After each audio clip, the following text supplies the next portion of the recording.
Taste the Daily.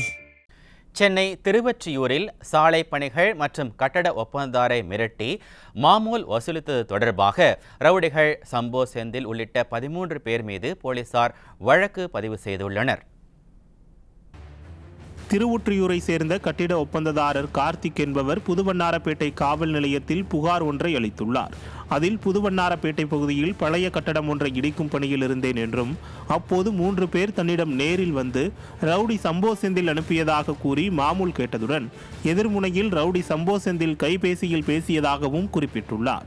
அப்போது மாதந்தோறும் மாமூல் தரவில்லை என்றால் சென்னையில் தொழில் செய்ய முடியாது என்றும் கொலை செய்து விடுவேன் என்றும் சம்போ செந்தில் மிரட்டியதாகவும் இதன் காரணமாக கடந்த ஜனவரி முதல் மே மாதம் வரை மாதம் தோறும் 1 லட்சம் ரூபாய் கொடுத்து வந்ததாக கார்த்திக் குறிப்பிட்டுள்ளார். மேலும் சில ரவுடி கும்பல்களுக்கும் தலா 25,000 ரூபாய் 2 முறை கொடுத்துள்ளதாக புகாரில் குறிப்பிட்ட நிலையில் தண்டையார்பேட்டை வஉசி நகரைச் சேர்ந்த சிட்டிசன் அருண், வசந்த் உள்ளிட்ட மேலும் 4 பேர் தன்னிடம் மாமூல் கேட்டு தொல்லை கொடுத்ததாக குறிப்பிட்டுள்ளார்.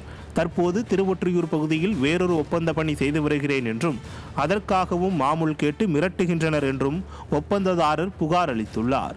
திமுக ஆட்சியில் மக்கள் சுதந்திரமாக உள்ளதாகவும் சட்டம் ஒழுங்கு சீராக உள்ளதாகவும் முதலமைச்சர் ஸ்டாலின் பேசி வரும் நிலையில் தலைநகர் சென்னையிலேயே இதுபோன்ற புகார்கள் அதிகரித்து வருவது திமுக ஆட்சியின் அவலத்தை தோலுரித்து காட்டியுள்ளதாக பொதுமக்கள் விமர்சித்துள்ளனர்.